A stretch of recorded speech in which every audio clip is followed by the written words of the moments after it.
Hello friend, welcome to Dhanuka agri academy.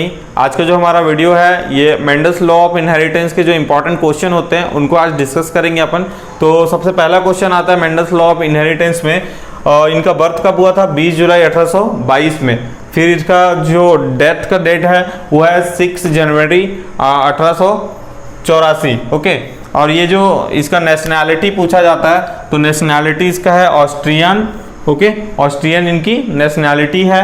और इनका experiment जो पी में चला था, तो यहाँ पर डिस्कवर किस में किया था ये भी क्वेश्चन आ जाता है कि डिस्कवर किस में किया गया था। तो पी में आपको याद रखना है, और पी भी कौन सा? Garden pea.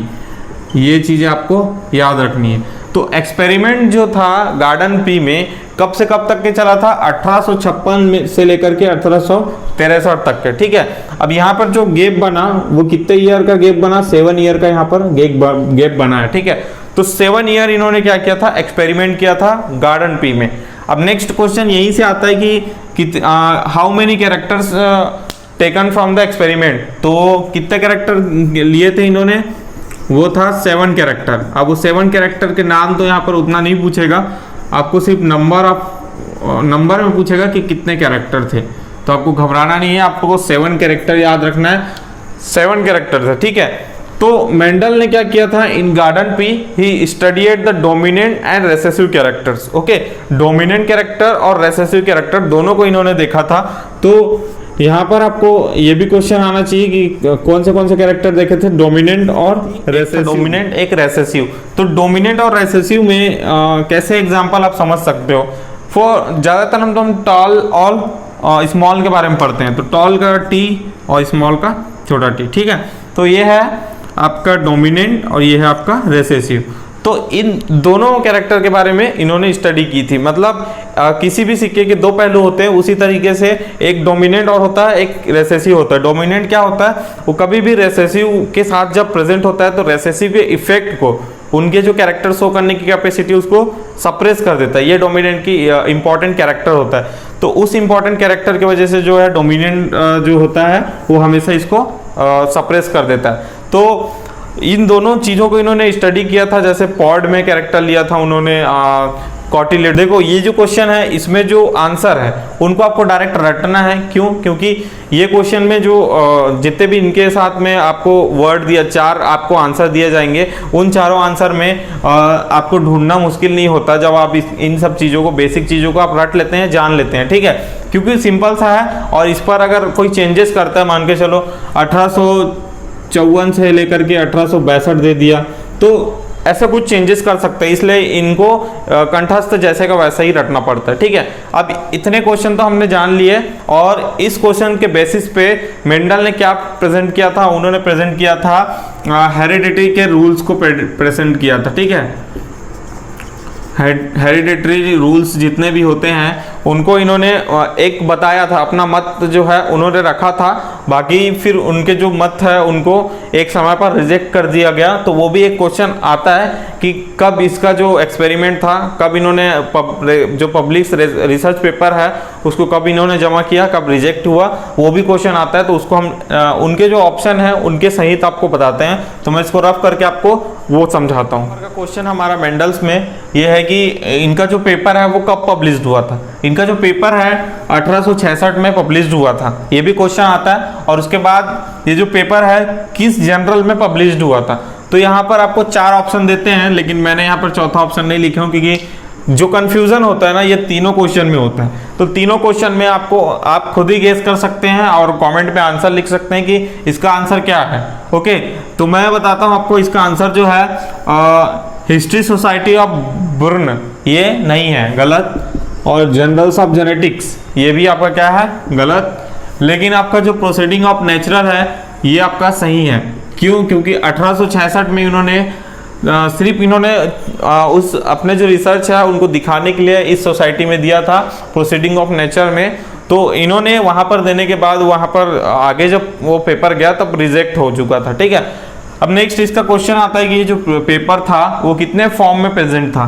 तो ये 2 पेपर थे इनके पास। वो दोनों ही पेपर जो थे जर्मन लैंग्वेज में लिखा गया था। ठीक है, तो ये भी क्वेश्चन आना, 2 पेपर थे, जर्मन लैंग्वेज में लिखा गया था। और नेक्स्ट आपका जो क्वेश्चन आता है कि जो इनका रिसर्च पेपर था ठीक है। वो रिसर्च पेपर जो था वो कंफर्म नहीं हुआ। देन उसके बाद इनका जो एक्सपेरिमेंट था वो रिजेक्ट होने का कारण ये था क्योंकि इनको हॉकवीड, एक वीड है जो खरपतवार हम जिसको कहते हैं हॉकवीड, इस पर इनको रिसर्च करने को जब कहा तो वहाँ पर इनके जो नियम थे वो कुछ उल्टे पड़ जा रहे थे। जैसे फॉर एग्जांपल इन्होंने डोमिनेंट के लिए मान के चलो आर रेड हो गया और आपके वाइट जो है उसको डब्ल्यू से प्रेजेंट करते हैं, तो ये रिसेसिव कैरेक्टर है आपका, ये डोमिनेंट कैरेक्टर, ठीक है। तो जब इनमें जब क्रॉस होता है तो इनकी जो F1 आती है, प्रोजनी आती है, वो क्या होगा, जनरली अगर ये डोमिनेंट है तो यहाँ पर R आना चाहिए, हम RW अगर लिखते हैं तो यहाँ पर R डोमिनेंट है तो इनका जो फिनोटाइप होगा रेड ही होगा, ओके।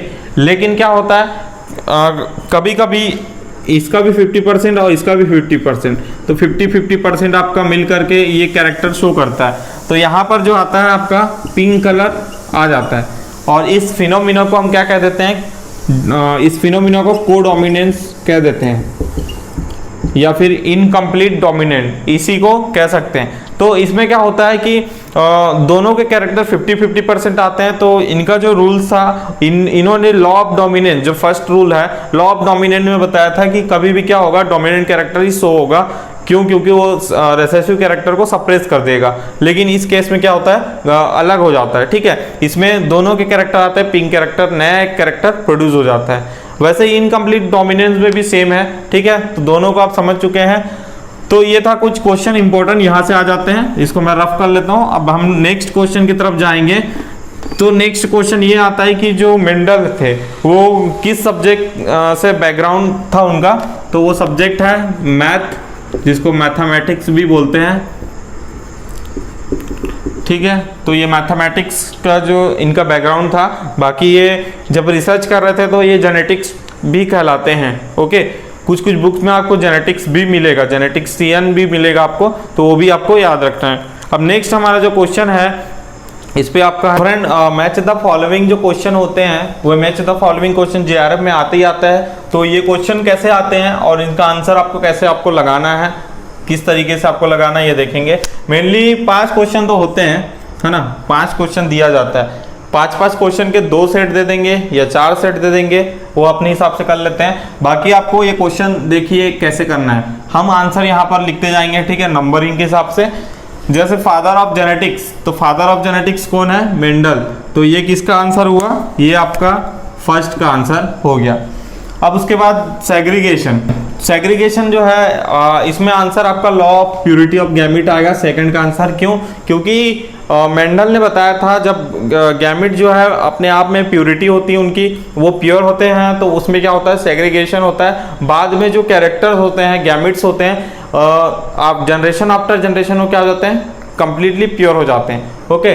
तो ये इन्होंने बताया था, इसलिए इसका आंसर जो है second law of purity of gamete आएगा। होमोजाइगोट, होमोजाइगोट का जो सिंबल होता है वो क्या होता है, हमेशा सिमिलर होता है। तो ये क्या है आपका होमोजाइगोट का सिंबल, तो ये आंसर आपका थर्ड का आएगा।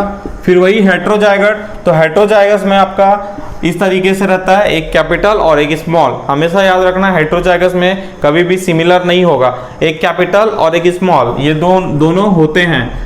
ये जो आपका चौथा का आंसर हो गया। फिर आप इसमें देखिए लोकस, तो लोकस जो वर्ड है ये वर्ड किससे रिलेटेड है, तो ये वर्ड जो है क्रोमोसोम से रिलेटेड है। यहाँ पर आपका जो फिफ्थ आएगा क्रोमोसोम। तो इस तरीके से आपको मैच द फॉलोइंग लगाते जाना है। अब हम नेक्स्ट देखते हैं 3:1। 3:1 जो है किसका रेशियो है, तो क्वेश्चन आता है तो आपको याद रखना है मोनोहाइब्रिड रेशियो है 3:1, ठीक है। सो दोस्तों 9:3:3:1 का जो रेशियो है, इस रेशियो को डाईहाइब्रिड का रेशियो कहते हैं। तो ये जो आंसर आपका 7 का डाईहाइब्रिड रेशियो आएगा। फिर आपका बच जाता है कपलिंग एंड रिपल्सन फेज। तो coupling and repulsion phase crossing over के टाइप्स होते हैं। क्रॉसिंग ओवर का एक फिनोमिना होता है जिसको किसी साइंटिस्ट ने दिया था, तो उस साइंटिस्ट का नाम दिया है। तो ये साइंटिस्ट था बैटसन एंड पुनेट, इन्होंने ये कपलिंग एंड रिपल्सन फेज के बारे में बताया था। ये क्वेश्चन हो गया आपका 8वें का, है ना, 8वां का हो गया। उसके बाद 9वां है आपका पॉलीजीन। तो पॉलीजीन जो है इस वर्ड को किसने दिया था, माथर ने, तो इसका आंसर आपका आएगा माथर। फिर लास्ट में आपका 10वां है जीनोटाइप एंड फिनोटाइप। जीनोटाइप और फिनोटाइप जो वर्ड है ये किसने दिया था? तो ये इसका आंसर आता है जॉनसन ने। तो मेंडल के जो क्वेश्चन होते हैं, मेंडल के लॉ ऑफ इनहेरिटेंस के, इसी तरीके से क्वेश्चन आते हैं। अब जैसे आपने इस मैच द फॉलोइंग को याद कर लिया या बना लिया आसानी से, तो आपको ये अगर आपको ऑब्जेक्टिव में भी दे देगा तो आपको बनाना आ जाएगा। तो आज की इस लेक्चर में हमने मैच द फॉलोइंग कैसे बनाना है और मेंडल के कुछ 10 क्वेश्चन बताए। आगे के लेक्चर में पार्ट 2 लाएंगे हम मेंडल्स का। तो उस पार्ट 2 में कंप्लीट आपको बताएंगे कि सेग्रीगेशन क्या होता है, एलील्स क्या होता है, लोकस क्या होता है, शॉर्ट में आपको डिस्क्राइब करेंगे। ओके, तो मेंडल के कंप्लीट लेक्चर को हम कर देंगे एक और पार्ट के साथ। तो वीडियो में बने रहिएगा और चैनल में भी बने रहिएगा। अगर आपको स्टडी मटेरियल चाहिए किसी भी सब्जेक्ट से रिलेटेड, तो आप dhanukaagri.com में जा सकते हैं। वहाँ पर आपको स्टडी रिलेटेड मटेरियल्स मिल जाएंगे एग्रीकल्चर के, और वहाँ पर नोटिफिकेशन भी आता रहता है। तो आप विजिट करिए हमारे वेबसाइट को और लाइक करें, सब्सक्राइब को ऑल्सो क्लिक करें ताकि आपको लेटेस्ट नोटिफिकेशन अपडेट मिलता रहे। दोस्तों, इस वीडियो में पढ़ाए गए सारे लेक्चर PDF नोट्स आपको dhanukaagri.com में मिलेंगे। कॉम्पिटिटिव बुक हो गया, ICAR JRF CET के YouTube videos, articles, agriculture notes, PDF PPT, hand writing notes and notification. आप हमें सोशल मीडिया पर भी फॉलो कर सकते हैं, जैसे हमारा लिंक है टेलीग्राम के लिए Indian agriculture student group, and Facebook group में आपको ICAR JRF plant science Indian agriculture. Instagram page पर आप हमें फॉलो कर सकते हैं, धनुका एग्रीकल्चर के नाम से हमारा पेज है।